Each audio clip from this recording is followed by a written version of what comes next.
Welcome to Jimmy Kimmel Live. I am your guest host, Jelly Roll.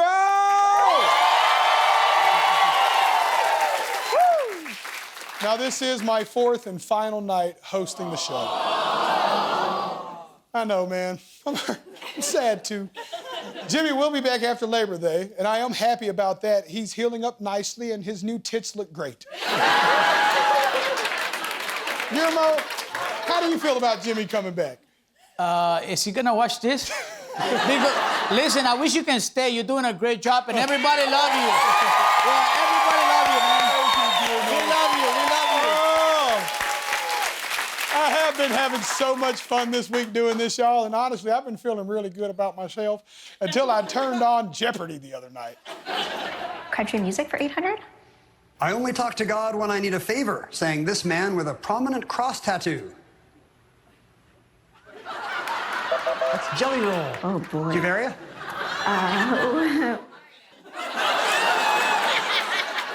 Okay, I'll take famous fatties for 300.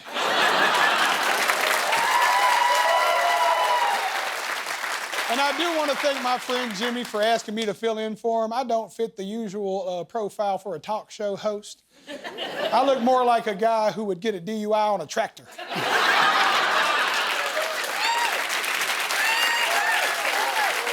No, I'm serious. It's sad, but I look like a guy who got banned from Piggly Wiggly for beating off in the produce aisle. But here I am, and if my high school teachers could see me now... Well, it would be the first time because I never showed up anyways. I did learn a lot about myself this week. For instance, did you know I'm the new mouthpiece for the left-wing lunatics in Hollywood? Now, of course, that's not true. I don't speak for Hollywood. I frankly hate it here. Have you seen Hollywood? Hollywood Boulevard is the most depressing and disgusting place on earth.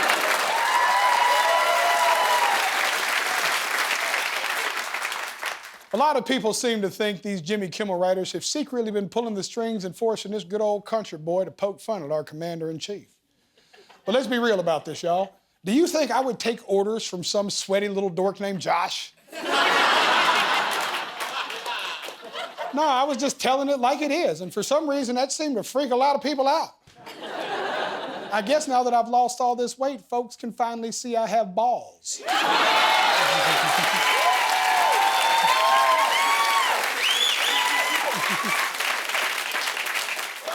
It is funny that before this week, everybody thought I was MAGA, and now they think I'm some sort of liberal snowflake. I guess I'm just not used to people projecting their beliefs onto me, although a few years ago I was so fat you could project a movie onto me.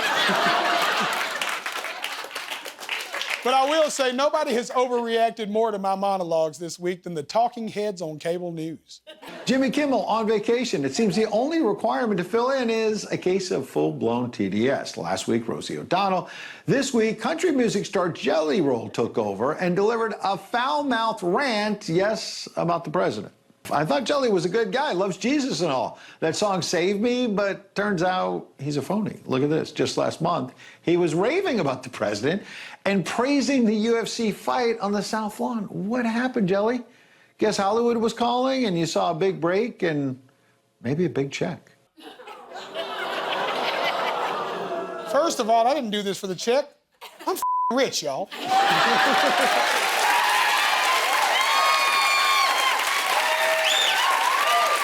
And listen, I don't want to throw my buddy under the bus, but Jimmy Kimmel is cheap as hell. And secondly, do y'all know why I was raving about the UFC fight at the White House? Because it was awesome. Justin Gaethje pulled off one of the biggest upsets in UFC history, y'all. Just because I watched the fight on TV doesn't mean I support everything this administration does. Just like hosting Jimmy Kimmel's show doesn't mean I have all of Jimmy Kimmel's politics. Sure, I lean left on some things, but like most folks, I'm pretty down the middle. I am a Christian. I am a country music singer. I'm a farmer. I'm a bow hunter. And most of the things I eat, I prefer to get with a stick and a string. That's the truth.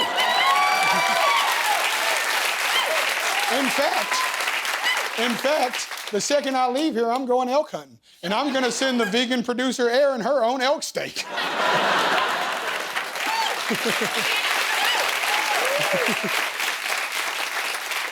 But I also spent this past week working in a building with the kindest, most talented group of chihuahua-hugging, oat milk latte-loving lefties on God's green earth, and it was a blast, y'all.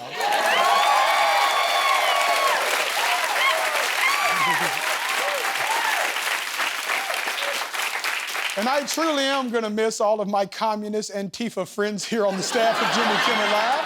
You guys are like family to me.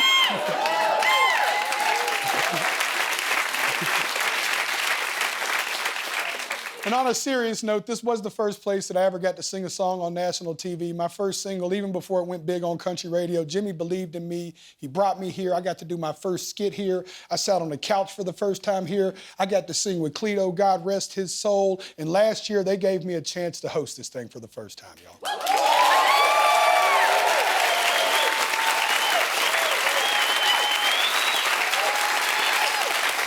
Thank y'all. And just so we're clear, this year, it wasn't the hosting gig that I was looking forward to.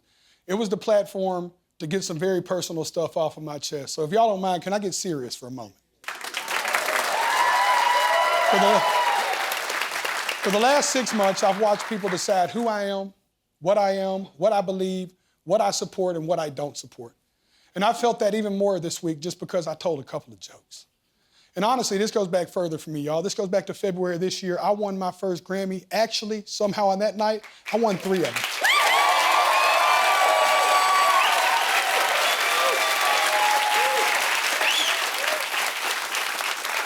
It was the single greatest moment and the greatest honor of my career. I got called on that stage. I got handed an award that I've been dreaming about since I was a child. And immediately after, I was asked to make what I felt at the time was a political stance. I fumbled my words. Looking back, I don't necessarily regret asking for more time before I spoke. I wish more people took more time before they spoke. But I do wish I had found the words to express my heart just a little bit sooner. But I was afraid that anything I was gonna say was gonna be immediately taken as a political statement.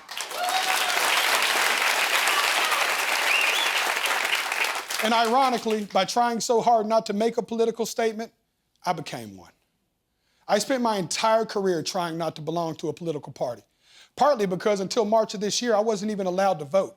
But now that I have that right, it's one I plan to exercise this coming November.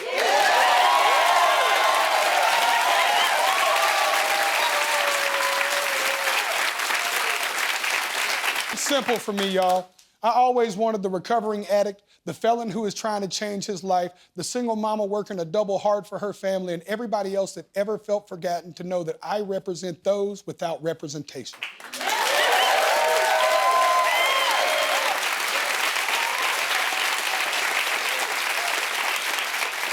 And speaking for those people is what I believe my calling is. I've always tried to be a voice for the voiceless because I know those people, those are my people. I try to speak for the unspoken for.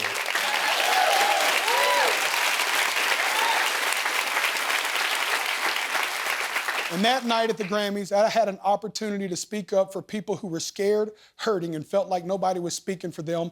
I had a microphone, and I didn't use it the right way.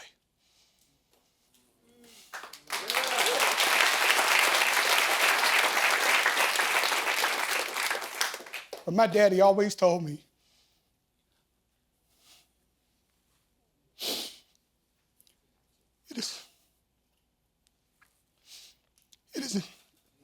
it is never too late to do the right thing.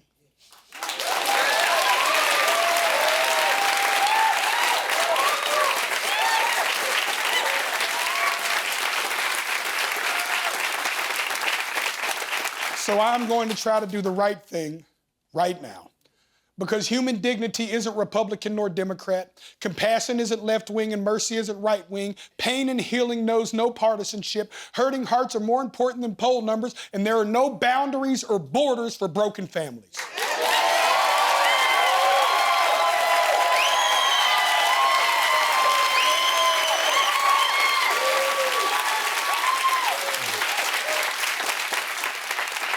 I am a man of second chances.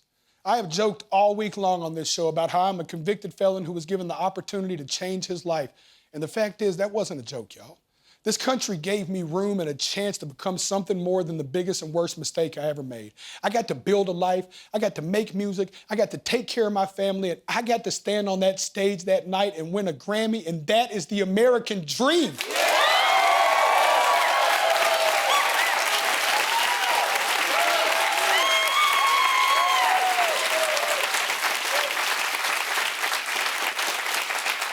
And here's what I know.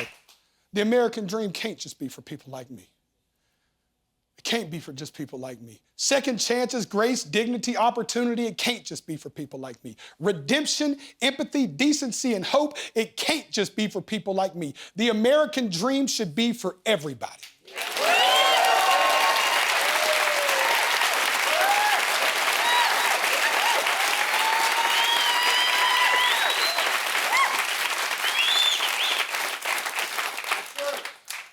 And I want y'all to know that despite the fact that I cuss and I tell jokes, I truly am a man of faith. And I can't read the Gospels without being confronted by the words of Jesus himself when he said, "When I was hungry, you gave me food. When I was thirsty, you gave me a drink. When I was a stranger, you welcomed me in." That's what Jesus said.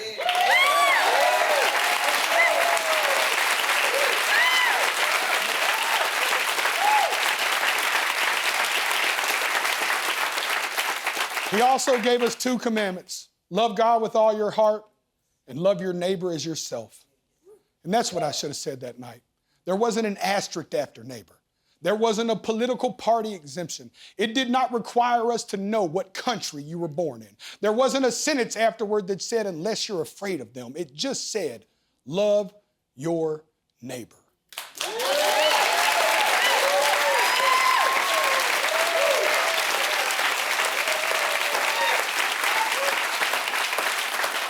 And I don't know about y'all, but that's the standard I want to be held to. And there's one more thing I want to clear up. I want you to know that my father was one of my best friends. He was a veteran of the United States Marine Corp, and he died in 2019.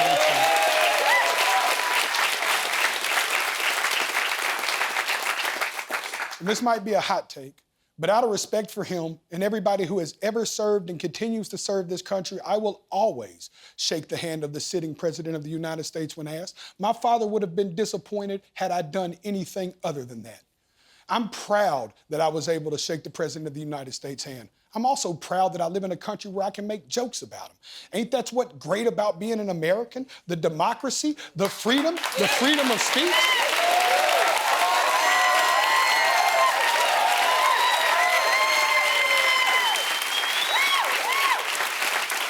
And y'all know what I'm talking about. The same freedom of speech that both sides of the aisle claim they want until they hear something they don't want to hear. And I will shake the hand of any president that occupies that office because a handshake is not an endorsement. A conversation is not an allegiance. And a joke is not a political point of view. And in my business, taking a picture with a political figure, or anybody else for that matter, doesn't mean you agree or disagree with their policies or politics. More often than not, I don't.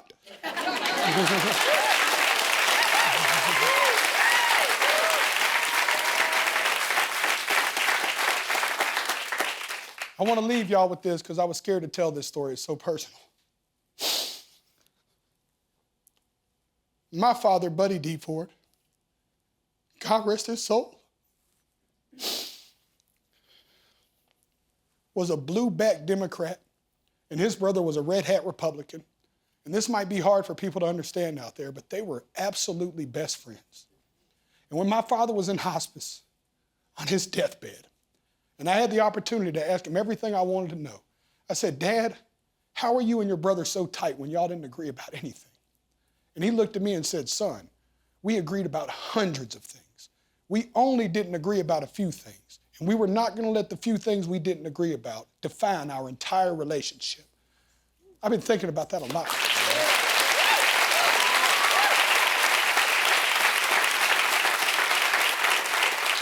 Because here's the truth and the fact of the matter. Politicians and algorithms make an absolute fortune convincing us that the person across the street from us is the reason our life is hard.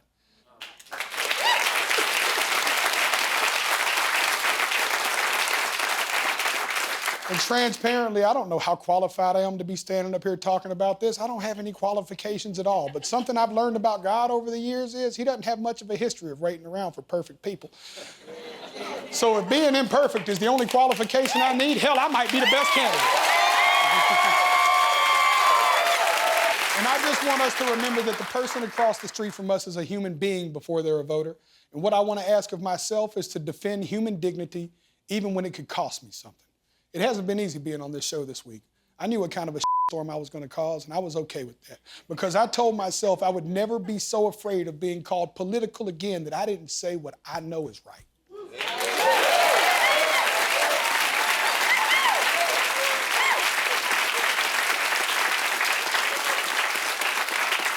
And while everything else I've said this week has been a complete joke, this is not.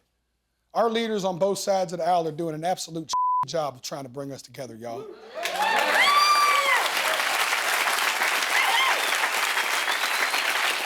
And this is what we need to remember. That doesn't mean that responsibility disappears. That means that responsibility then falls on us. And when I say us, I mean the old school, we the people. There's a famous quote I live by. Thank you. There's a famous quote that I think about all the time that says, while we are fighting monsters, we must be careful not to become a monster ourselves. We may disagree, we may argue, we may vote completely differently. But let's try not to let the couple of things we disagree about forget the hundreds and hundreds of things we have in common. My daddy was right about that, and he was right about something else. It is never too late to do the right thing.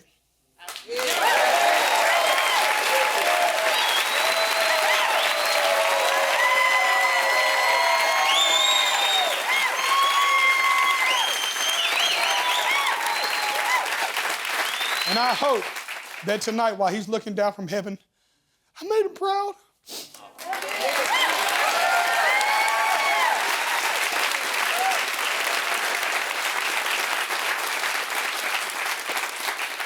And tomorrow, I'm going to try a little harder than I did today to love my neighbor, because sometimes they're not all the way lovable.